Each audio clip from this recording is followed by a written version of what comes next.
and I'm just going to sit here if it's all right. Well, Steve and I was at a Cossack banquet. God, when was that, Steve? Who went? Jerry Drager went with us. Bowling alley? Huh? Wasn't that at the bowling alley? That was. That was at the West Seattle bowling alley, I think, wasn't it? No, no. It was. They had a birthday cake up there or something, and that was at their banquet out in the north end someplace, I think. You guys have a banquet by Bothell many years ago? Yeah. Huh? The banquets kind of jump all over, but there was one near Bothell at an Italian restaurant. Yeah, I think we were at Steve and Jerry Drager and I went to that That could banquet. be. That's been a long time ago. Steve. Yeah, that was quite a while ago. Yeah, That was right yeah. after I joined the team, and I've been on the team like 10 years now. Yeah, that's probably 20 years ago, don't you think? yeah, this standing up is for young people. I stood my whole life. I have some back problems, so I That can't is do it. recording right now. Okay. What's that? This is recording. You just probably have to edit. Yeah, we're just more than trying to create anything polished. We just want to capture some stuff so we can remember it. There's apparently film footage I have not seen yet of Steve and Andy Skeel, but this was shot 20 years ago. So this is. In that video. What you're facing that.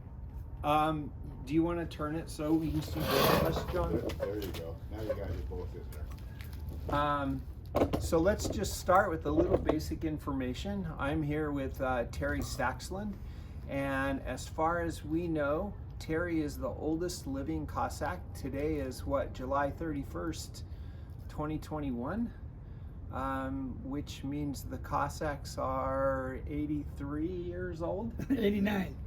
I'm 89. And Terry is 89. So I wanted to start at the very beginning, Terry. I wanted to know, what is your earliest recollection of motorcycles? They obviously became a big part of your life. Do you remember when motorcycles first appeared on your radar? As a kid? Yeah, right after Second World War. Right after the second? Yeah, I lived in the High Point Housing Project up here in West Seattle for the war workers. And these young guys were getting out of the service, and about 3 or 4 of them in that area, High Point, bought motorcycles. And, and this friend of mine had a father that was in the Merchant Marine that brought back 2 bicycles from England with motors in the rear wheel. Oh, and that was my first experience with a 2-wheel motorcycle. Was one of those. So so I didn't ride it very long, and I quit running, couldn't get it working. But I was really hooked on 2-wheelers then. Yeah. But, so I skip around a little bit, but you were born and raised here in Seattle? No, I was born in Barnesville, Minnesota. Oh, okay. Yeah. So how old were you when you moved to Seattle? 11 years old. Okay. Arrived at my 11th birthday. Wow. Yeah. So. And I'm sure Seattle was a very different place Yeah. then. So you've told me before that you started to hang out quite a bit at the Harley shops. Which Harley shop was that? Marion Dietrich's up on Broadway. Dietrich's, yeah. okay. At that time, that was the only Harley shop. Okay. Drager's came in a few years later. Yep. Yeah.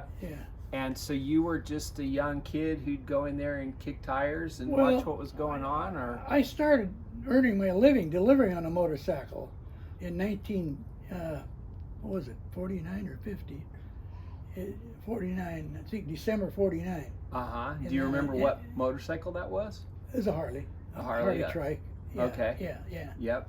And so I delivered for 3 years, and then went inside to learn a printing business. Oh, and that's how I got in the printing business.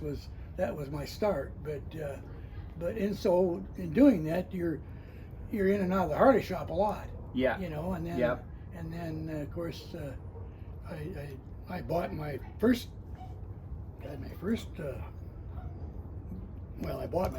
I bought my first motorcycle when I was 15 years old in Galveston, Texas, and rode it to Seattle.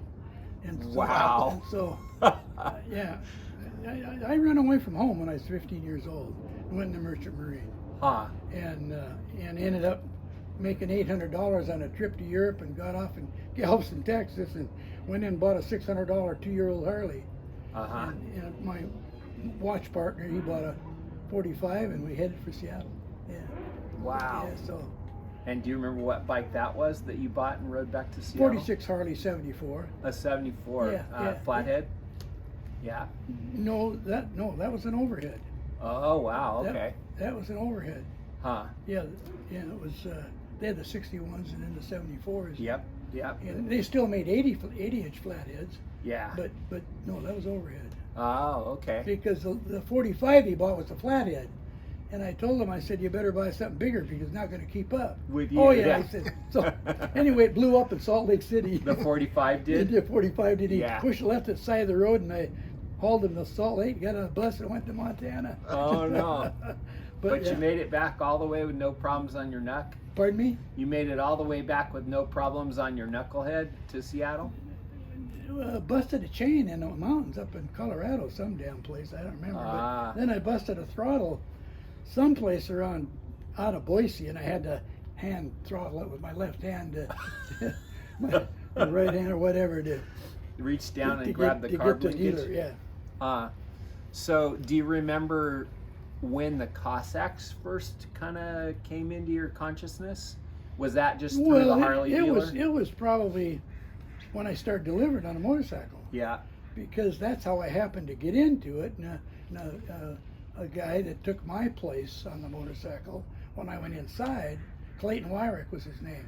Clayton was a watchmaker. He's a watchmaker, and a young guy who worked with his dad, but he was in the Cossacks, and that's how I got invited in. That was pretty prestigious thing. Yeah. I mean, it really was. Yeah, I think back in the day, in particular, they could be pretty choosy about who they let on the team. Yeah, if you were in the Cossacks, you were something special in motorcycles. So, so was it the same as it is now? You rode for a year as a rookie before they officially accepted you on the team? Yeah. I don't remember exactly what I didn't get to do, but so let's talk a little bit about, you mentioned before that the origin of how you ended up with your Cossack bike. I know it's a little sad, but can you talk about that? Yeah, there's a guy by the name of Kenny Service who they were practicing down at the old Six Stadium baseball parking lot. Yeah. And they cabled it off. Nobody knew about it, and it had always been open, and it was late afternoon the way I understand it, and he was going into the sun, and that hit that cable in the neck and killed him. Yeah. So I bought his bike from his widow. Yeah. Yeah. And I guess when we were talking, that's kind of where Sam Oppie came into our conversation, because you were saying Sam helped you get that bike squared away. And oh yeah. See, I got to know Sam because I was in the shop a lot with my delivery trike, getting stuff done. So I got to know him, and he befriended me, and let's see what the hell. So anyway, something happened. One of Sam's favorite descriptions of somebody was a cracker ass. yeah. And so I became a cracker ass for a while. Oh, I see. So there's a progression Inexperienced, think you can ride a motorcycle as a cracker ass. You start as a cracker ass, and then you have to work your way out of it, I guess. So just a little more background on Sam. He was a mechanic at Marion's Harley shop. Yes. Yeah. Okay. Yep. And I know he was a Cossack. He was Cossack number 38. Was he already on the team when you met him? Oh yeah. Yeah. Oh sure. Yeah. Oh yeah. Okay. Yeah. No, Sam rode till he got sick and died. He didn't last very long once he got sick, but no, he was still riding. He was on the team for a really long time from photographs. Yeah, I don't know how many years, but it was a lot of years. Do you know, did Sam ever race? Pardon? Did Sam ever race himself, or was he more just a wrench? I think he did, but I don't remember that. Yeah. No, I think he did.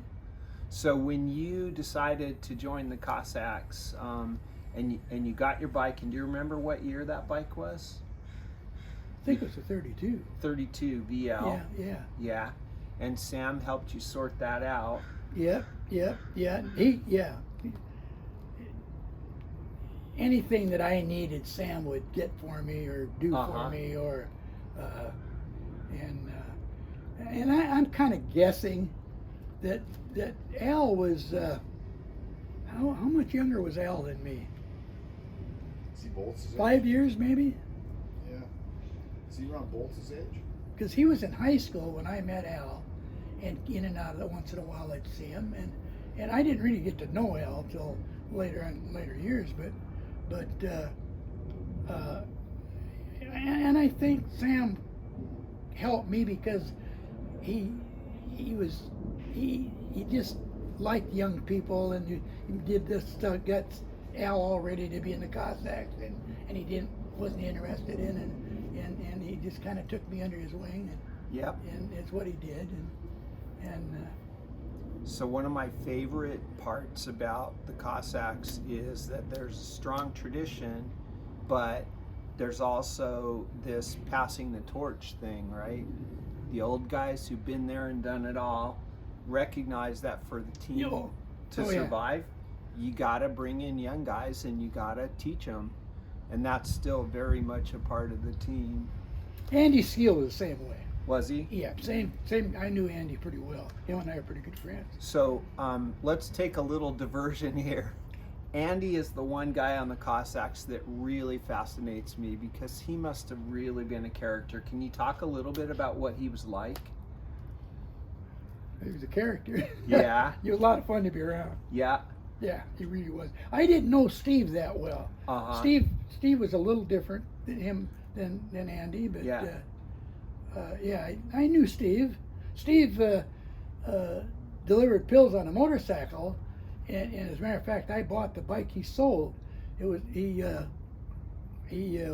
bought a '49 matchless twin, the first one brought into the Northwest. Oh, okay. It came in from Canada, and through the it wasn't Polk Cycle at that time. It was George Lockman owned, I think, that place. And anyway, Steve rode that, delivered pills on that bike for a year, and then he got another one. So I bought his used one, and that was your first British bike. No, I bought a Norton single before that. Oh, okay. Yeah, I had a chance to buy a Norton single. So that was probably an interesting transition. I have a lot of time on old Harley V twins, and let's see, you can say they're heavy and they're kind of slow. So what was your first impression of a British bike? Do you remember? Oh, I liked it because they were small, and I was small. Yeah. And they were, they were fun to ride. A little tough on. I think that Norton was just front end suspension only. I don't think it had any rear suspension, as I remember right. Yeah. But no, it was, and you could go off road and ride a little bit on it with it, and the Harleys are tough. I was going to say, anyone who's ever ridden an old V-twin Harley just across the rough field, let alone some kind of a racetrack, gets a completely new appreciation for what it must have been like to ride a tourist trophy race. My second Harley was 5 of them. Steve was just he's almost a baby. I got a picture of him and I sitting on my mattress at that time, because the mattress came back after this, but we could only afford one car, and my wife wanted a car, so I thought, well, I'll buy a motorcycle, ride that to work. We lived out in Arbor Heights in White Center. So I bought 5 at one time and brought them home on a trailer. And so, yeah. Wow. Get emotional thinking about all that. Anyways, so I one was a Serby car, and I got it running, sold it, and then I think I parted out a couple and had a good one out of it, and sold one single, and so I've had a bike that was paid for. And that's how I got enough money to buy a mattress, I suppose. So today, what we call top men on the Cossacks, and I'm sure they used that term then, top men are in short supply. They're valuable. And I'm guessing that your size had something to do. I was a top man. Yeah. And so was that something you took to immediately, or did you need a little bit of coaxing before you're willing to climb up high? No, that was fine. Yeah. I can remember the Merchant Marine telling me that if I didn't get up on the mast to paint, they'd carry me up. You ever been on the mast and painted Yeah. a ship? Yeah. This long way up there. And a lot of movement. And a lot of this and a lot of that. When you get to the top. Yeah, so to get to the top. So the top part didn't bother me. So were the Cossacks already sponsored by the VFW when you joined? Do you remember? No, they were Cossacks. They weren't sponsored by Oh, anybody. they were separate. Okay. Yeah, they weren't sponsoring us till. Oh, I'd probably been in 55, I think, is I when could say 3 or 4 years. I went in at 53. Oh, you went in at 53. Thanks, Steve. And okay, I was curious. Do you know why they went with the VFW sponsorship? Were they needing cash infusion, or? You know, nobody then had a whole lot extra money. Right. You know, and just keeping your bike going and all that, and so they, you know, provided uniforms and I suppose I don't remember the whole money part of it, but but a lot of it was prestige, and we had veterans that were in the Cossacks. Yeah, sure. And so I wasn't a veteran, but we had veterans, and I think that had a lot to do with it. Yeah. You know, the prestige of veteran of foreign wars. And Yeah. Johnny Mosher was in it that's one of my first good friends when I got into Cossacks was Johnny Mosher. Yeah. And of course he was a vet, and I don't remember. I think Fred Forney was, and. Was Fred the captain when you joined? Pardon me? Was Fred Forney the captain when you joined? Forney was the captain. Yeah. Andy, I think, had just dropped out, and Forney came in, I think, if I remember right. Okay. Yeah. I have some pictures of Fred Forney. I was going to show you one of them. I think this is Fred. Does that look familiar? Yep, that's Fred. Yeah. Nice guy. Yeah. I got a picture of at home at a Cossack party, and his wife is in the picture. Retha, I think, was her name. Uh-huh. Yeah. Yeah. So this bike is really interesting if you look at the detail, because Pardon me? the bike itself is real interesting if you look at the detail. That's a VL engine, but I think it's either in a newer frame or the tanks are from later tanks. Had the later tanks on it. Yeah. They did that. Now, as I remember right, Fred was killed in a motorcycle accident. Is that? Sir is somehow or another talking to me. Oh, somebody's ringing.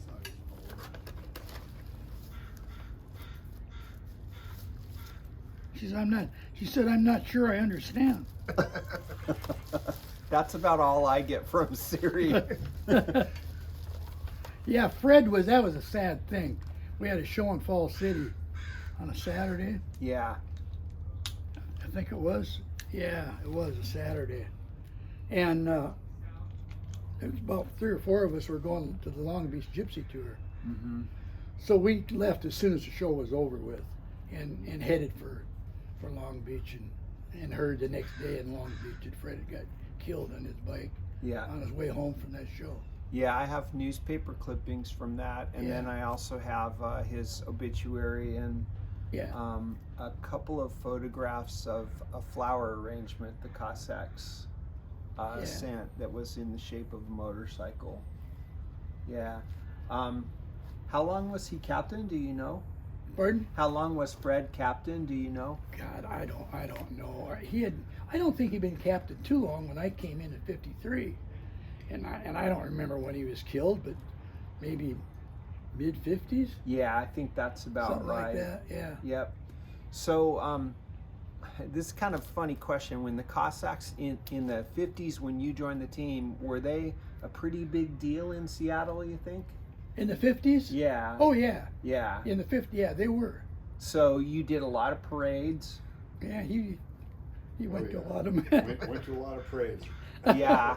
Steve is what we call a Cossack kid. Yeah, Cossack kid. Made all the drill team practices. Uh-huh. And there's a lot of Cossack kids that we still maintain some contact with. How long? So you started in 53. How long did you stay with it? I think my last year was 59, I think. Okay. And then the demands of family life caught up with you, or? Well, yeah, it did, and it was an expense that Yep. that really didn't have the money for, and Yeah. and of course by that he was born in '50, see, so he was 9 years old then. Yeah. So we were going fishing and camping and Sure. spending our money other ways, and Yeah, and sure. then it changes because the guys you went in with in '53 pretty soon they're gone and new guys come in, and you Yeah. know how that is. Yeah. And so you just you know your interests just change, and then I had thinking of thoughts of going into business for myself, and Uh-huh. and so yeah, but And so you started in the printing business, yeah, right? yeah. And then how long was it before you got into motorcycles as a business? Well, I started our printing business in '62, and in '67, Jack Anderson, who owned Burien Honda, a good friend of mine, motorcycle guy forever, we had lunch one day, and he asked me if I was interested. I had a partner, and he said, "You guys interested in other business?" I said, "I don't know. What is it?" He said, "It's a motorcycle dealership." Uh-huh.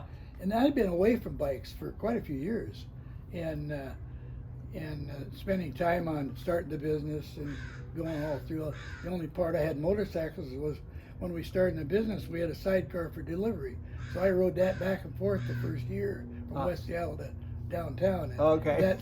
that was my last, you know, Association with motorcycle. Other than until we bought University Honda, but Huh. bought that in 1967. 67. Yeah. Okay. Yeah. And so from the perspective of looking back, it would seem like your timing was particularly good to buy into Japanese motorcycle business in the late 60s. Well, yeah, you know, I started the printing business in '62, and Jack started in Burien in '63. Yeah. And so yeah, this is 4 years later. And then another thing, the cars were coming out, and that was the one other big interest we had because the cars were coming out, and unfortunately, the rep that set us up with Honda lived in West Seattle, and I got to know him pretty well. And we should have got the car dealership in the U district.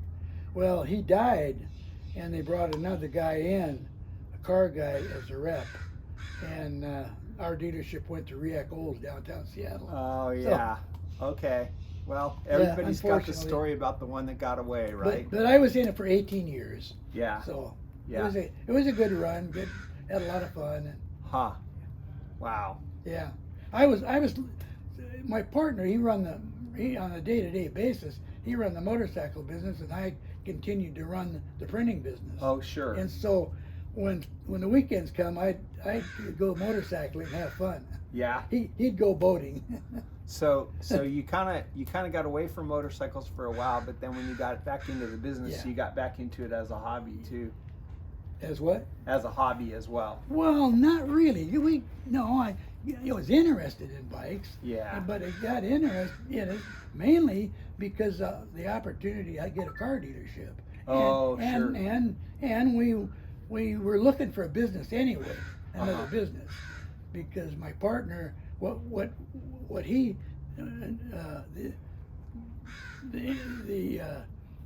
his interest had been in another part of printing. It was a reprographics business and blueprinting and stuff, and that was kind of going away. And so his expertise was kind of not as important, but he was a good business guy, and so he went out and on a day-to-day basis and run the motorcycle business. But I was involved real heavy because that's what I like to do, and Yeah. and I did a lot of promotion to promote the motorcycle business and Yep. did things like that, and that's how I got to know Jimmy Pomeroy, was through racing, and Uh-huh. that's how it came to be. And when was Jimmy most active? Pardon? What era was Jimmy most active? Well, Was he late started 60s? riding for us in the senior in high school. What would that be? 68, 69? Yeah. You were in the Navy then, weren't you? Yeah. When 67. Yeah. 67. somewhere through there, and then he raced his last GP in I think it was 79, and Yeah. then he did some schools, and he rode a couple couple of races in the United States, but then he retired and did his schools. And stuff. Yeah. So Yeah. So as a pro, I would say from 68 maybe to 80. Yep. Yeah, that was his career. Were you ever involved at all in hill climbing? Pardon? Were you ever involved at all in hill climbing? In hill climbing? Yeah, the No. competitive hill climbing. No. So that seems to have been a really big deal before World War II in Seattle. Oh, hill climbing, yeah. When I was growing up, and yeah, that was a big deal. Yeah, one specific question. I've been trying to figure out where the Longacres hill climb was. I don't know. You wouldn't know? No, I don't know. You know, I've heard a lot of references to it. That was the Cossacks' supposed home hill climb. Is that right? Yeah, but I can't find anyone who can point at a map and tell me exactly where it was. The only one I Jesus. remember is Jolly Rogers. Yeah, I know where the Jolly Rogers hill climb is, and Well, I wonder if they had it before the Jolly Rogers. no, it was a different location. I think it was somewhere, you know, that bluff, West side of the. kind of behind, kind of behind Foster Golf Links. Oh yeah. I think it was somewhere. Oh, in that there. could be, yeah. Because I found some directions in a newsletter about how to get there, and I need to find a map that's old enough that it has the same street names and I can follow the directions. I was just curious if you had known or That not. would make sense. Yeah. There was a hill climb on the old Maple Valley Highway for a while. Okay. Yeah. That would have been further out. Yeah, the other direction from where Longacres was, but yeah, Yeah. it was off the Maple Valley Highway. Yeah. From what I've read, they gathered huge crowds at those hill climbs. Is that what? They gathered huge crowds Oh God, yeah, they did. to watch those hill climbs. Oh yeah, because there wasn't really anything else, and Yep. locally around Yep. here. Yep. So they did. A lot of people. Yeah. It was a big deal. Huh. Well, I can't think of anything else specific. John or Steve, can you guys think of anything we ought to be asking? I guess I'd wondered, I'd like to know a little bit what you know about Cliff. Pardon me? I'd like to know a little bit about what you know about Cliff steering. Cliff steering? Yeah. Yeah, Cliff was a great guy.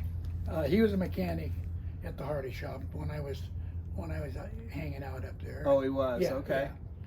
yeah. And he was in the drill team for a short time. Yep. And then he quit the Harley shop and moved to Everett and quit the Cossacks about the same time. Okay. Yeah, he was a great guy. Great guy. And he did a lot of racing, hill climbing. Yeah, Cliff did about everything. I mean, Yeah. he was just good at anything on two wheels. He was just, Yeah, I get he was- that impression. yeah. First time I seen Cliff, there was a customer complaining to me because his bike didn't have enough power after they worked on it. And right in front of the Harley shop, backed into the curb way. Cliff got on that sucker and turned it sideways and turned the throttle on and went sideways down that concrete street for about a half a block. Come back and said, I can't see anything wrong with this thing. It seems to have plenty of power. And the guy got on and rode off. Never said a word. But That reminds me of a guy I know now. His name is Paul Neff, very accomplished trials rider. But he's got this expression, the best upgrade for your motorcycle is a better rider. And that's one of my favorites because so many people focus on, oh, I need to do this mechanical and that mechanical to make my bike better or faster or whatever. And they don't often think about, of course, with the Cossacks, you can spend hours in a parking lot and never get out of first gear. that kind of reminds me, talking about Cliff, Steve's great uncle, great friend of mine, 300-pound guy at one time. He rode the little bike when I was in it, Ben Benedict. Yes, Thurlow. I think I've seen the name Thurlow, right? Big Ben, he was called. I have pictures of him, yep. Yeah, and anyway, he married a good friend of mine. I introduced him to my aunt, and he married my aunt, so that makes him Steve's great uncle, I think. Ah, very nice. Anyways, he had this big Harley 74, and he was in the Merchant Marine and had money to spend. and his bike was never fast enough. You know, everybody could beat him. And Cliff must have rebuilt that thing step by step 3 or 4 times, adding this, adding that, chopping it, making it, doing everything. Like, finally one day he says, I don't know what to tell you, Ben. He says, you might think about losing some weight. Yeah. Oh, yeah. Ben got pissed off. God, he was mad about that. But they were good friends. But since you mentioned it, how much, if anything, do you remember about the Cossack baby bikes? I know there were several, but do you remember how they were integrated in a show? Well, that's interesting because the first one I became acquainted with was the little British paratrooper. Yeah. And Steve used to, that's where he learned to ride at 2 wheels. That was my first bike. That was his Was first it bike. really? Lucky kid. That was Had a a clutch. well Villiers, bike? it was Rotor- a Villiers motor. Rode it Yeah. around the backyard. Yeah. Little And two-stroke. Johnny Clutch. Mosier It's called had an a lot to M8 do with that kid. Oh, yeah. because when they got it, Johnny was a machinist and a mechanic, and he's the one that went to built the upgrade from that, Yes. and then I think he hooked a sidecar to it, if I remember right. Yeah, and the story I heard is that they put a sidecar on it because it was too hard to ride as a solo. Is that what it was? Because it's tiny. But when I came in, there was a guy by the name of Gene Dove that rode the paratrooper. Oh, okay. And Gene was about the size of Ben, about 300 pounds, Uh-huh. and almost the same size. And he was only in it for a couple of years, and then when he dropped out, I got Ben to come in. Ah, Yeah, okay. Yeah. So I think Cliff Staring told me they eventually had to give up on the paratrooper bike because the parts just got too hard to find. Well, that could be, but Yeah. see, that didn't happen till after I was gone. Oh, okay. Yeah, So it was yeah. around all through your. It was through. I think we had the paratrooper all the time I was in it. Okay. And the other come along later. You bought it from Huh? you bought it from John, didn't you? Did, Paratrooper, you bought it from John because I had it. Or did you never bought it? God, We just had it at home. I don't. No, I don't think I bought it. Or did I? God, I had it. I kept it at our house, Yeah. but I didn't own it. Okay. Yeah, I kept it at our house. Like Sam didn't have a place for his bikes, and so he had no garage. So when he left the Harley shop, he was went to work, I think, for Drager's down at Dexter Avenue for a very short time. But when he left the Harley shop, he stored his bikes at my house in Burien. Okay. And then I think he worked for Drager a short time. Andy Seal worked for Otto Drager down in Dexter, and I think it was at Drager's that Sam got sick. Okay. And I remember going to see him at the hospital several times, and he got better, and I think he came out to our house and looked at his bikes, but I don't think he ever rode again. Yeah, I don't think he ever rode again. Do you remember, was that cancer or something? I think it was cancer. Yeah. It was. The hospital's no longer there. It was up on 6th Avenue downtown Seattle. It was it was the last of the hospital below the top of the hill. Yeah. And that's where he died. Yeah. In pictures, Sam looks like a pretty stern character, but He what? he looks pretty stern. Yeah, but he has soft heart. Okay. Yeah. That's Yeah. the impression I got from Yeah. talking to you. Oh, he before. was known as grumpy. Okay. Yeah, he was grumpy. Yeah. Yeah. Yeah, I think we might have a few Cossacks now that have taken over that role. Is that right, John? I know one or two. Yeah. Yeah. Yeah. Yeah, old Sam. Yeah, like I said, everybody that thought there was a real motorcycle rider were cracker asses. Huh. How long did it take you to graduate out of the cracker I ass don't know. class? Yeah. Huh. Yeah, but anybody have trouble, he was the first guy to be there to help you get it fixed. And, Yeah. And last guy to leave, and I mean, he was just Yeah. just that the Cossacks was his life, in motorcycles, and that's why it was such a disappointment when Al did come in the Cossacks. He was counting on that. Yeah. Yeah. So it sounds like from what you're saying today, Al definitely had a strong interest in motorcycles, just not so much the Cossacks. Yeah. Yeah. Yeah, he rode once in a while, but he just he liked bikes. He had big interest in them, but he just didn't particularly care. He liked other things better than riding a motorcycle, I guess. He was an I engineer, don't know how to builder, explain it. Yeah. Motor builder. Huh? He was a motor builder. Yeah, he was That's what his happier focus was. building and then Designing, riding. engineering. Yeah. Yeah. Did he work as an engineer? Just that he was kind a of Boeing guy. engineer. Okay. So I am retired now, but Boeing engineer as well. There you go. Yeah, he designed that 412 when he was 71 when Boeing laid off. Everybody's out of work. The last person in Seattle turned off That's the right. lights. Yeah, so he was an unemployed engineer. He had his drafting table out and he was drawing motorcycles. Wow.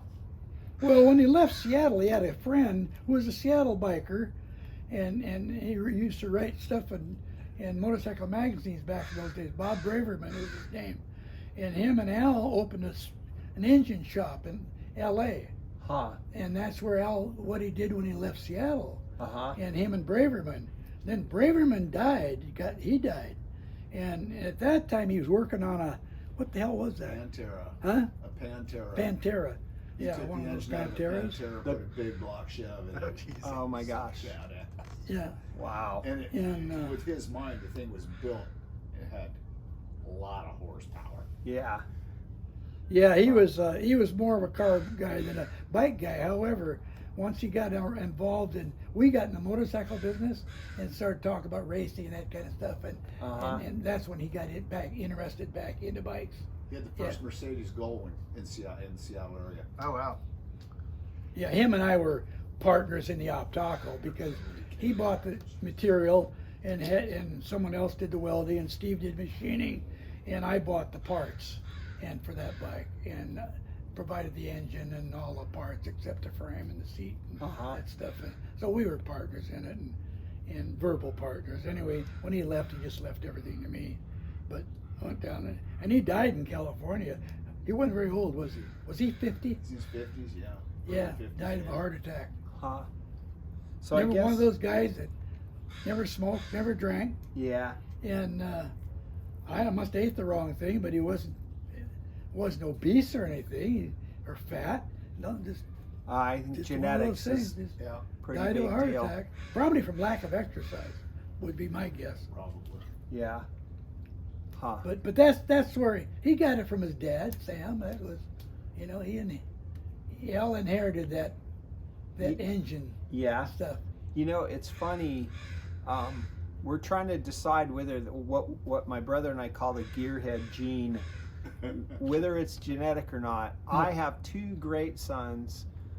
Neither one of them has any interest in anything mechanical. It's like Brad Lack. Anything but what? Race bikes. Neither one of my It's sons true. have interest in anything mechanical. Is that right? They're competent mechanics. If they have to, they can fix something, but it's not an interest of theirs.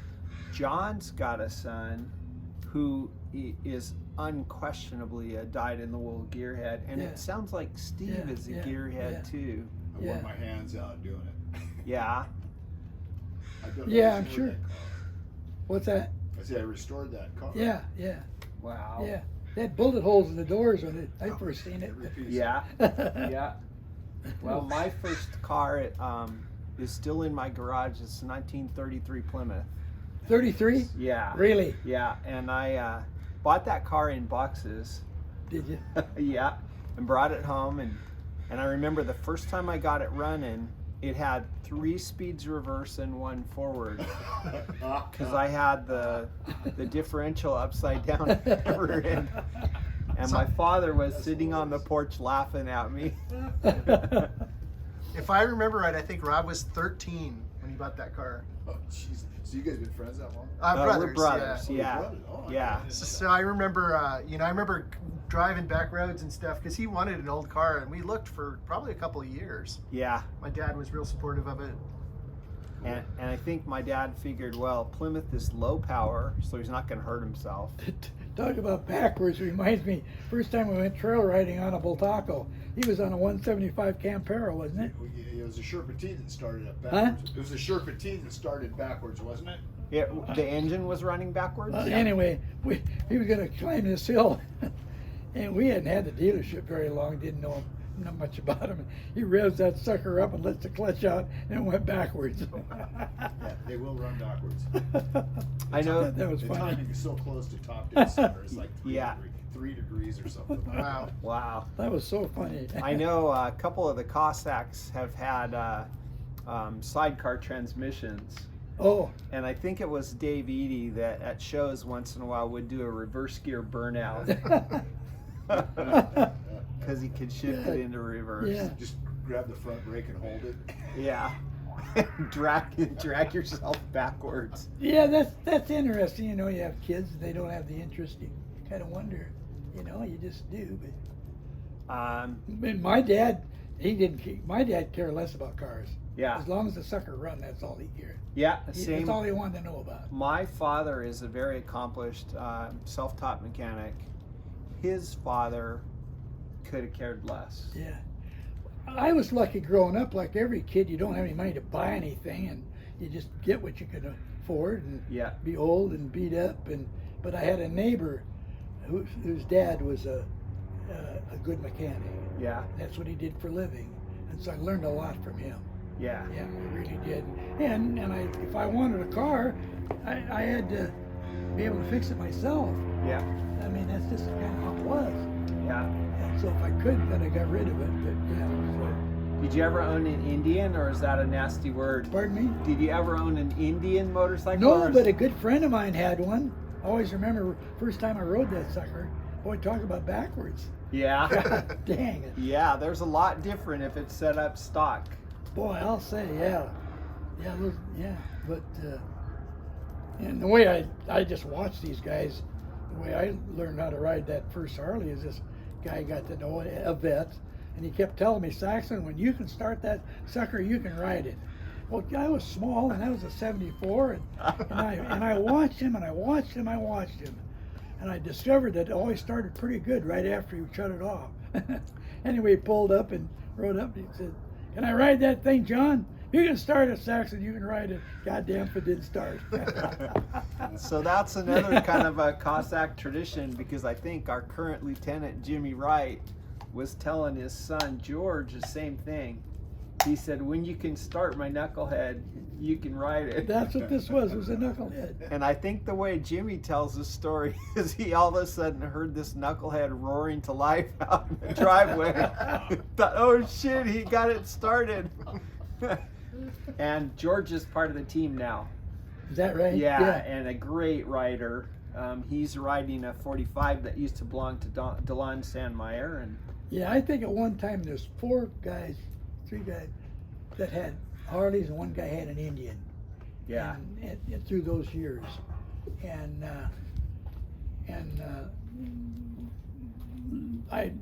they let me ride it. Once I rode John's Harley, why I wanted to ride theirs, they let me. yeah. But those bikes, because of my size, they're always too big. Oh, yeah. That's why I really like the British stuff. Yeah, I could really see like that. the British.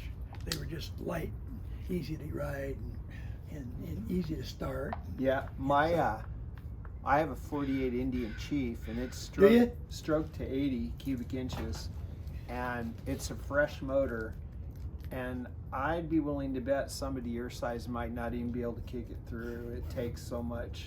Wow. It's got so much compression that twice now I've thought this is wrong, and I pulled the spark plugs, and it spins over beautifully with I the think spark that's plugs. about the year that that I'm remembering was Yeah. 48. It was after the war. And, Yeah. Yeah. Are you aware of any Cossack ever riding an Indian? Pardon me? Are you aware of anyone on the Cossacks ever riding an Indian with the team? God, no. I've never seen a photograph, and I've heard a rumor that maybe there was one Indian on the team at some point. I was just curious if you knew anything about that. God, I don't. Might come to me later, but right now I don't remember anybody. Yeah. Huh. Yeah, that's. Yeah. Well, the Cossacks is a great tradition, and we're doing everything we can to keep it going. We're back to doing shows now, and You're back to what? we're back to performing, doing shows. Oh yeah, yeah. And we're telling people last year, 2020, was the first year since World War II that the Cossacks didn't perform. Is that right? Yeah. Yeah. And of course, that was because of COVID. Sure, sure. But I hope it warms your heart to know that the average age of our motorcycles is actually getting older. That doesn't surprise me. We have more VLs on the team than we've had in quite some time. And part of that, I think, is the knuckleheads are just going absolutely crazy in value. Are they? Yeah. Yeah, and so it gets harder and harder for somebody to justify letting somebody walk all over They there. ran out of flatheads quite a while ago, didn't they? You can still find 45s, but they're going up in value pretty Too, much yeah. too. So it's always been a big commitment in time and a commitment in money, but it's Another thing, the younger generation coming along don't seem to have the interest in cars and engines and bikes and stuff like the older ones did. It doesn't I seem- think, well, maybe you've seen it in the VME. I think there are some young folks that have that interest, and it's kind of like that little seedling. Yes, I've noticed that. We have to do everything we can to nurture it. I've noticed that. And if they start with a 60s or 70s Japanese bike because that's all they can afford, great. More power to them, Yeah, right? yeah. And maybe someday they'll, get an old British bike, and maybe someday they'll be well enough off that they could afford a Harley or an Indian, and whatever they ride with two wheels. That's God, the way there's I so look many at it. stunts that are done that need that foot clutch and all that kind of stuff, and it's hard to imagine being in the Cossacks not being able to do that. Yeah, and so as long as we can preserve the team the way it is, my thought is the guys who sat down and wrote the bylaws for the Cossacks did a really good job, because most of the bylaws that we have in force now date back to the beginning. Yeah. Each rider owns and maintains his own bike, and of course there's guys that are better mechanics and there's guys that are just learning, but just the idea that you should be able to do that. So we're going to keep it going as long as we can, and we'll rely on people like you to take a look at it once in a while and tell us what we're doing wrong. Yeah, getting that clutch just right so you could do I forget what we called it now, no hands going in a circle. Yeah. And have that clutch just perfect, and every throttle set.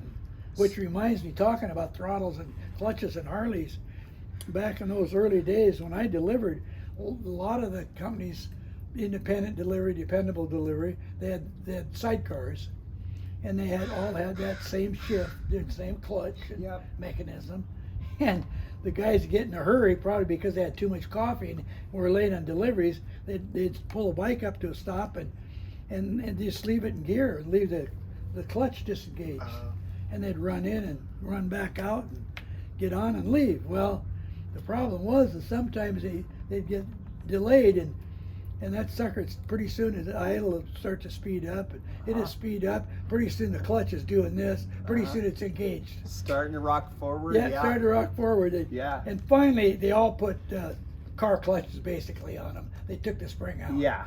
So they couldn't do that. I've seen that on some of the Servi cars in particular. Yeah, because I was telling Steve not too long ago, the Sears down on First South where Starbucks is had a big lube center, about 4 or 5 bays with the pits in them.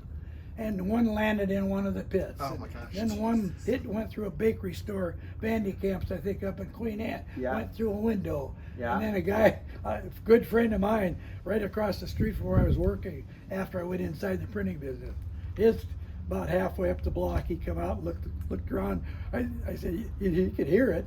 And I said, it's down there. It had hit a telephone pole on 2nd Avenue. He went the other way and got on a bus and went and got his girlfriend and moved to California. Never went back to work. But yeah, and there was other places too. Finally, they just said, we got to do something about this. Yeah, that's also one of my favorite aspects of the Cossacks is you'll have something happen and you'll think, oh, this is crazy and I've never seen this before, and it turns out those bikes have been doing exactly that same thing for 70 years. Yeah. we always joke around that the reason we have to keep old bikes is because the old bikes know the drills.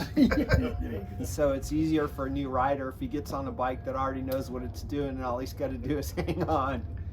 God, I still remember the first show I went in, night show. It was in Issaquah. And one guy didn't have a headlight or quit working. And Yeah. God, anyway, I screwed the whole thing up. Yeah. Doing the, what the hell was it, the serpentine? Serpentine. Yeah, doing the serpentine. Yep, we've all been there and we've all done that. John is a rookie. He would have gotten probably would have been voted on the team last year, but for COVID, he just didn't get any experience. Oh, yeah.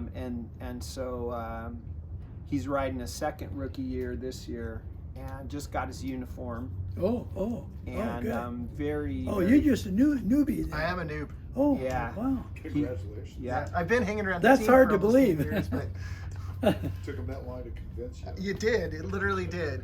I Had to blame try Jimmy, everything right? else first. Yeah. Huh? Yeah, and Jimmy's always looking for new talent. So He's now hitting my son up every time my son's at a show. He's like, "Where's your uniform? Where's your bike?" yeah. I have a couple more Cossacks questions for you. Pardon me? I have a couple more Cossacks questions for you. Was there any solo stunt that you were particularly known for? Was there any what? Solo stunt? Well, I think the circ, whatever the hell we called it. What we? Is that the slow ride? Huh? Slow ride? Yeah, the slow ride. So And, you were sitting in the seat. God damn it! I tried riding backwards. I didn't do real good. I didn't do real good on that. Yeah. But the slow ride, I did that. Were they naming bikes in your era? Pardon me? Naming the bikes? Did they name bikes then? Did your mean- bike have a nickname? We have nicknames, Terry, on the tanks now, and typically there's a story behind the nickname. You were talking about bikes getting away. Our current captain, Sam Chedister, his bike is nicknamed Bingo Oh, because the bike took off without him one day. yeah. What was that you asked me again?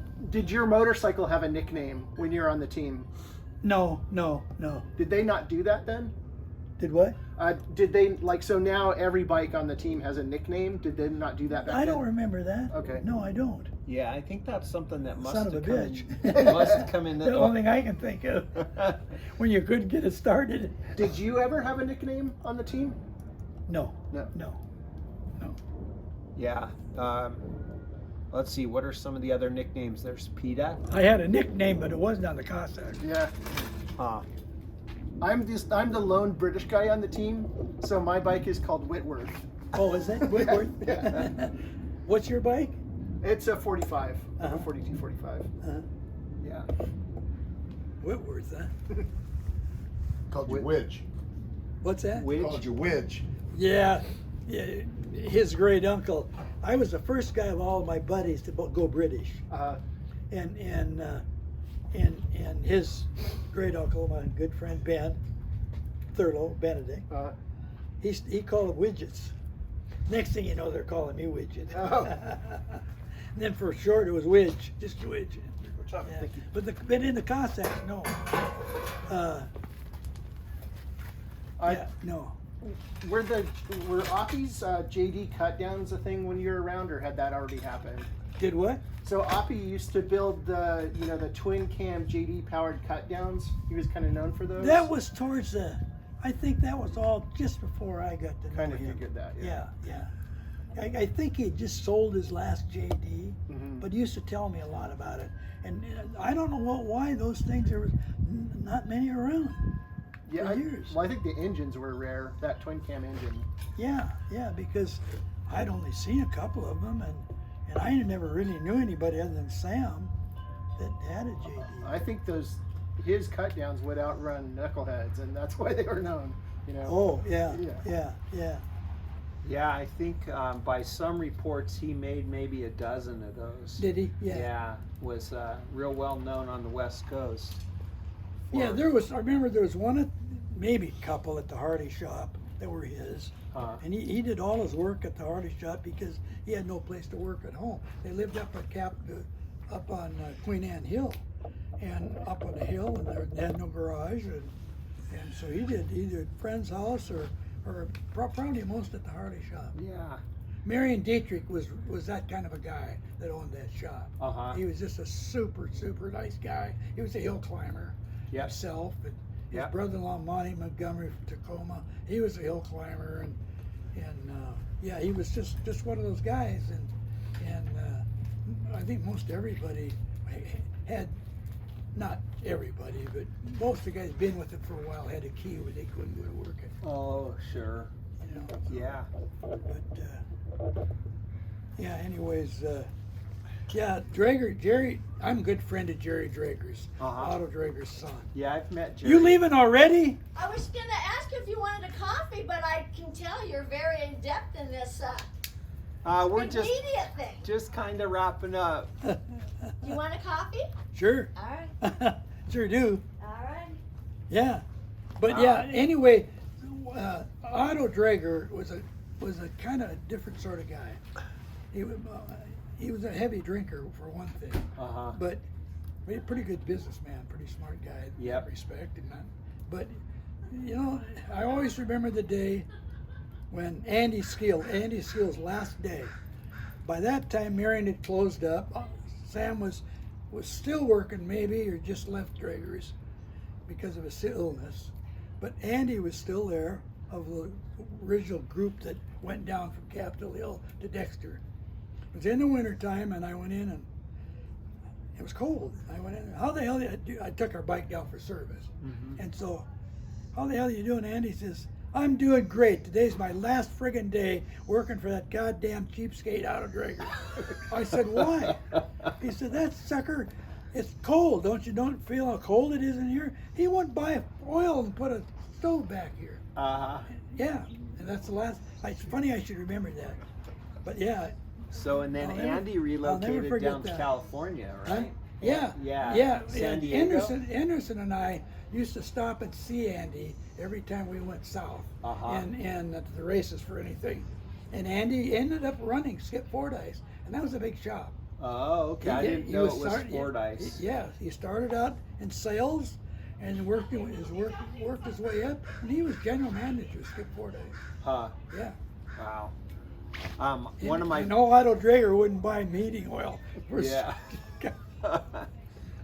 Was Hirsch Cycle completely gone? Did Marion? Hirsch, yeah, it was. Marion bought out Hirsch Cycle, is that right? Or I'm trying to remember Hirsch.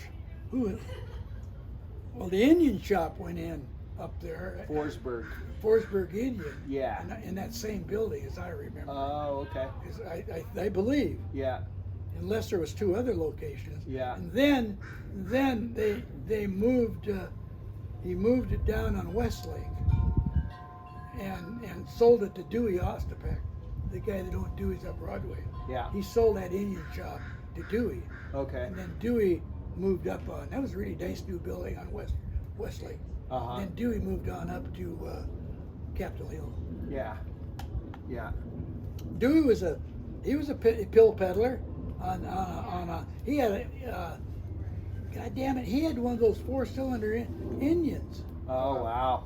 Yeah.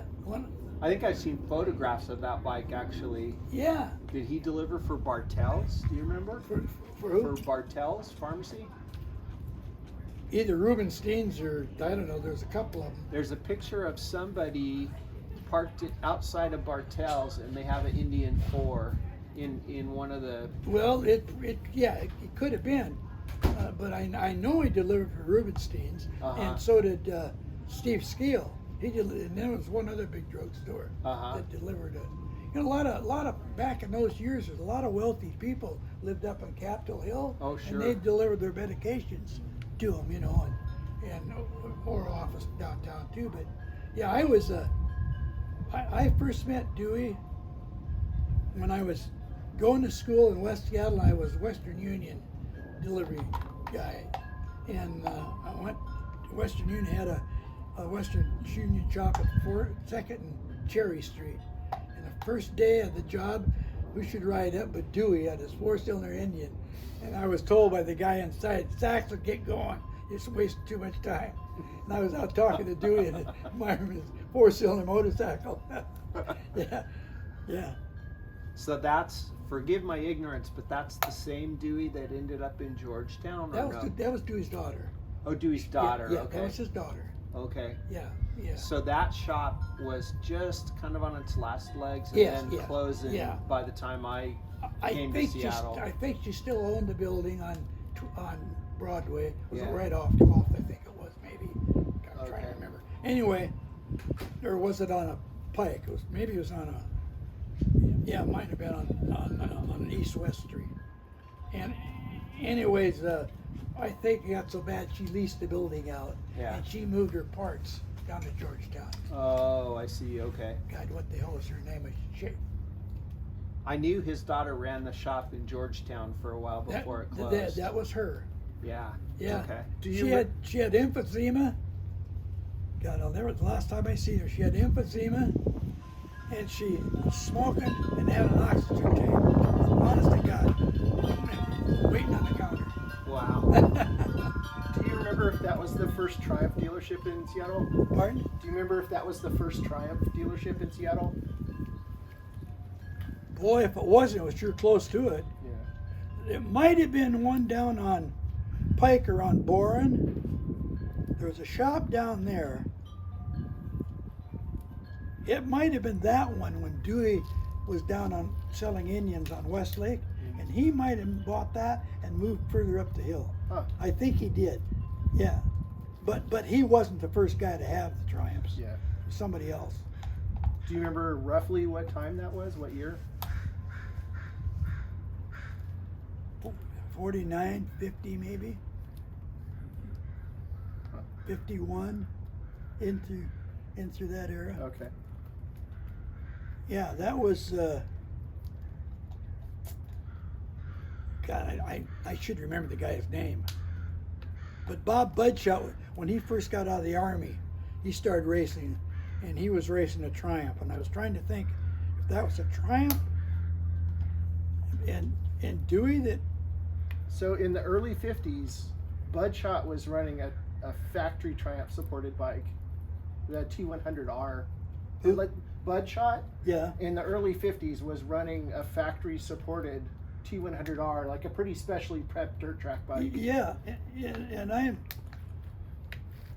it could have been that guy that was on further down towards Boren. Mm-hmm. It could have been Dewey too, but yeah, when Budshot first got out, he bought his own bike, and he was there was a guy named Pat Patero up in Top Hat area off of First South, and Pat worked on help Budshot with his bike. Yeah, I got the impression Budshot rode whatever was fast. That's right. That's right. Yeah. Here's your coffee. Oh, thanks, Terry. I'm good. That's Thank you. good service. Yeah, you're right about that. Yeah. Yeah, Bob was, he was hanging around Pat's shop when he first got started. He went to West Seattle High School, and I remember he was another guy. Bob was about 3 years older than me, I think. Mm-hmm. And I always remember watching him on his motorcycle and wishing I was one of them, you Yeah. know. And then, but when they first came out, when Indian quit making those regular Indians and started making the little British Indians, Vertical twin. Bob was one of the first guys that I knew to buy one of those, and he had two buddies, and there's three of them that bought them. Yeah, the little things, you Yeah. know. Yeah. Huh. Bob was a nice guy. Did you know Koski, or was he kind of before your time? Who? Bernard Koski. Koski? Yeah, I heard of him, but I Didn't know. didn't know him. Koski. he's more, I think, the cliff steering era, a little earlier. Yeah. He was older than me. I think, yeah, he was more like kind of Cliff Steering's peer. Oh, was Yeah, he? yeah. Okay. Yeah. So you seem Yeah. like you're doing really good. What's that? You seem like you are doing really well, health-wise, getting around. Me? Yeah. Well, it's that suddenly caught up with me. A couple of years ago, I was much better, but Yeah. I got a shoulder that's bad, and I got a knee that's bad, and I got arthritis in my back, and Yeah. it's all of a sudden happening too quick. Yeah.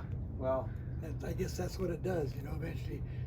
Eventually comes to an end. And I was just thinking about that this morning when I got out of bed and putting this damn thing on. And if my back wasn't so bad, I think it'd be okay. But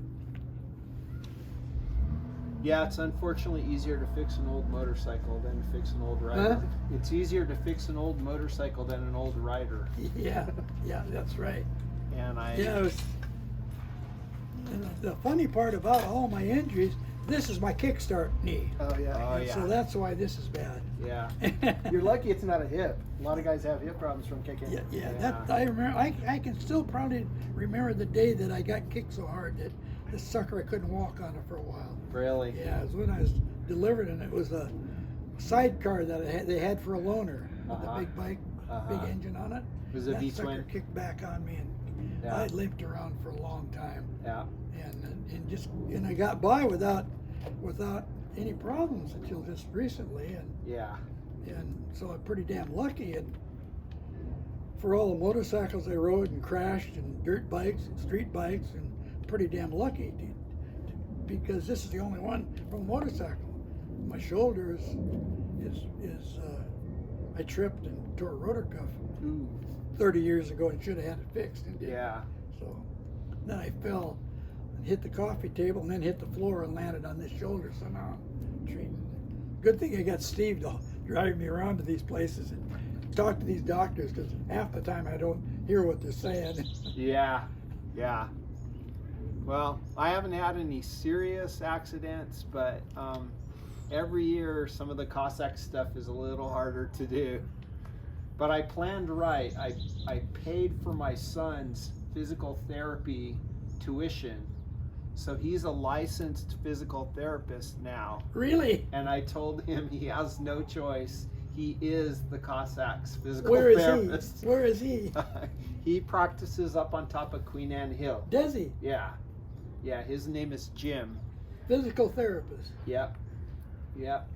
God, I wish it was handy. I'd go to him. Yeah. But Yeah. the one I go to now is right here in California Avenue in West Oh, Seattle. that's convenient. Yeah. Yeah, my first, Jim and his wife are at Children's Hospital right now with my first grandson. Oh, He was born 5 days ago. And he's got some challenges, but they're working through I it. was going to say in children's, he's probably gets a problem. Yeah, he's got a heart condition that will eventually require surgery, but so far he's doing well enough that they're thinking they can delay the surgery. Oh my gosh. And so we're just going to hope for the best. God, yeah. Yeah. But, That sucks, boy. well, I'm Such good. a happy time in a family's life, and then It's just have hard to to deal with watch the that. little baby. He's got tubes and wires and everything coming out of him, and that's pretty hard. But he's a cutie, so yeah. we'll see if that gearhead gene, maybe it skipped a generation. I asked Jim the other day, is it too early for me to start working on a bike for Louie? He's the little baby, so we'll see. By the way, back to the baby bike. I'm working on a baby bike right now. Oh, are you? Yeah, it's based on remember the Harley Hummers? Yeah. It's based on a Harley Hummer, only the frame is cut down. It's got smaller wheels. I just fabricated a Springer front end from scratch. Uh-huh. And we should have that thing performing with the team within a year, I think. Well, good. So we're going to have to find another Ben Benedict, sign him up. Ours is a little bigger. It's about XR75 sized. Yeah. The what? Our bike is a little bigger. It's about the size of an XR75. Oh, that's probably better size. Yeah. It'll be more Because practical. I was going to say it's hard to find those big guys that can ride anything, but I guess there's a few out there. Yeah. The 300 pounders. I'm actually Yeah. kind of looking forward to the kids, having a bike like that they can mess around on, Oh Yeah. yeah. Let them sit on for pictures. Yep. Hummer motor, huh? Yep. It's actually the 165. Yeah, I got a picture of him sitting on the front of a Hummer in our front yard in Burien. Steve? Yeah. Yeah, I think Steve Yeah. must be about the right age that was his you were the right demographic. Well, he was for- pretty small then. Yeah, my wife's good friend, it was Jack Anderson from Buren Honda. It was his wife, and she was good. My wife were good friends, and we were all were. And she'd come over on the Hummer, and Steve would go for it. She'd put him on the tank, and so I got pictures of his mother and him, and then him and Julie. We, my brother and I restored a '58 Harley 165 that had been owned since new by my wife's uncle, who lived here in West Seattle. He worked for Arden, the dairy. Oh. And he rode that 165 every day to work and back. Did he? Yeah. And we finally got it running. It had been sitting for a while after he passed away. And his daughter heard the bike coming down the street, and her first thought was, Dad's home from work. Because she remembered that sound. Yeah. Yeah. Well, you know, when they first came out, Jack Anderson was riding out of Marion's shop on Broadway. But everything was big, you know. And so the Hummers came out. Yeah. And they worked on those Hummers and did everything they could to get them to go fast and last. And yeah, they were a big deal. And then finally they came out with what the hell was it? Was it the K model that I'm trying to remember. They really didn't have anything in between. In between the Hummer and the big bike, except the K model. Yeah. And the K model flathead was, you know, all stripped down. It was acceptable, and Jack rode a lot of enduros of that damn thing, and we used to go hunting on the thing. Yeah, shit, we'd go. I would carry the shotgun or the rifle or whatever, and sit on the back, and we'd head up in the mountains, and when we hit snow, then we'd hunt. Yeah. Yeah. Okay. I think the biggest problem with the Hummer is they needed the Japanese to teach him how to make an expansion chamber. Yeah. Oh, yeah. Because I think that's when they really started to push the two-stroke, right? When they learned how important that expansion chamber was. Well, yeah, and there's still guys messing with those. You know? Oh, yeah. Yeah. Yeah. Go-karts. Yeah. They Crazy. Go-karts. Yeah. Yeah.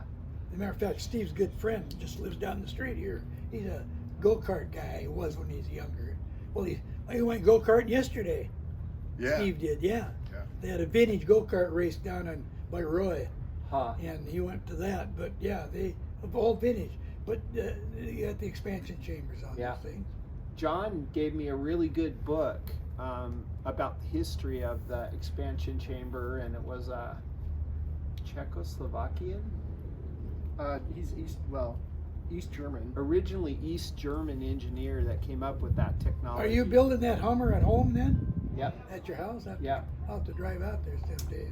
You're welcome to come anytime you want to. I retired a year ago, and I built a shop. That's what you said, yeah. Bring Steve, and he can teach me how to run the mill. I have a small mill drill. And I have a lathe too. I taught myself how to run the lathe, but the mill drill I'm still learning on. He can show you. Yeah. Got about 35 years in there. Really? Wow. I'm self-taught and I'm a hack, but It's all right. I get by. Get her done. There's plenty of parts on various Cossack motorcycles that came off my lathe, so. Well, we shouldn't keep you all day. This has more than... Oh, I got some pictures. Or that thing I'll get you in the car. Okay. It's in my album in the front seat. Yeah. And show that to you. Yep, if you come across anything Cossack related that you think I haven't seen, I just bought a really nice new scanner, and so we'd love the opportunity to scan old photographs. You did a really good job the last time I came and talked to you, identifying people. That was really good. Well, maybe I got to call Sam's grandson, I guess it is, named after him, and Tri-Cities. That's where Sam's daughter Carol, and maybe the four of us could jump in this thing and drive over there someday. Yeah, that would be fun. The Cossacks actually performed in Tri-Cities earlier this year. I wish I had known they were over there. I would have tried to reach out to them. How long did it take to drive to Tri-Cities? How far past? 5-6 hours. Probably 5 or 6 hours. Oh, it's that long? Yeah, it's pretty far. Oh, that's a long ways. it's That's good too far to go. Yeah, I'd like to see Carol, yeah. but she worked for us in the printing business. Oh, really? Yeah, she worked for us for, I don't know, our daughter left and she took our daughter's job. Or I don't remember how it all worked out, but she worked for us for, I don't know, 2-3 years, I guess. And her ex-husband, he did carpenter guy, motorcycle guy, carpenter guy. He did a lot of work on that building, and the last time I seen Sam was he just got out of college, and that's been a long time ago. So I might have briefly talked to him or seen him one time since then. But anyway, I kind of wanted to see him, but I didn't think it was that damn far to drive. Yeah, it's a long haul. We go over there, and then there's like 3 different places where we're performing all in one weekend. And they pay us pretty well for it, make it worth our time to drive over there, but it is a long haul. And it's hot. Usually it's really hot. Yeah, it'd be outside. Yeah, that's another thing. But wasn't the Cossack having some years where they were having trouble getting shows and stuff? Maybe before my time. Yeah, that's what I'm thinking. We've not had any difficulty lately. When the economy took a downturn, some of the big like hog rallies and stuff like that, they were tending to dry up. Oh, yeah. But it seemed like, I don't know, and we were talking about young people earlier. There's a show we just did this year called The One Show in Portland, and that's a completely new generation of motorcycle enthusiasts. Mostly, late 20s, early 30s. And we went down and performed there, and it was great. I built a bike that was in that show a couple of years ago. Yeah, John built a Triumph Bobber that was in The One Show a couple of years ago. Is that Laughlin Club still going in California? Was it Victor's? Yeah. Yeah. So they're not doing quite as well as the Cossacks. They are still But around. they're still going. Well, that's interesting because motorcycle clubs in California, some of them are really old. Yeah. Oh man. Yeah. They're older than the Cossacks. Yes, they are. I think they started in 35. Yeah. Yeah, still going. That's interesting. Here's something else you may not know. You might find interesting. We have our first female on the team now. Do you? Yes. You know John McGeary, right? Well, not really. John's dad was Indian Jeff. If you remember that. Oh, sure. Okay, so it's that was Indian Jeff was his dad. Yep. God, I got an Indian. I think I got an Indian Jeff T-shirt. Yeah. They had a money raising deal, and I wrote on that. Yes. So John's got a daughter. Her name is Riley, and Riley is now riding with the team as what we call an apprentice. She's too young to ride her own bike, but she's doing the stunts, and they're working on a Harley 45, and probably next year it'll be on the road. Good. Well, it's interesting because years ago we had some, in my early years, had some pretty good, nice gals that delivered on motorcycles. Mm-hmm. Donna Walters was one of them. We met Donna. She was a very entertaining lady. She's cool. Her and her husband both passed away. Yeah. But someone like her, she would try anything. I know. And then there was a couple other gals, but I guess maybe, I don't know why, but maybe intimidated by all the men or something. I don't know. Could be. We've never turned down a woman. We never told anyone no. We just never had anyone ask. And then we kind of talked about it, and we thought, and JD's daughter Riley said, "Well, I'm interested," and we thought, well, maybe it's time. I don't think initially everyone was 100% in. No. I mean, it's like trying to bring a woman into the Elks Club. Yeah, exactly. Yeah, and it's a lot of close quarters, and I'm gonna grab that book. I get that I had that little story I wrote on the Optaco. Oh yeah, like to It's see in it. yeah, it's in the front seat on the other side maybe. John, we can probably shut this off. Oh, We're yeah. gonna fill up your memory. I'm curious, you know, that bike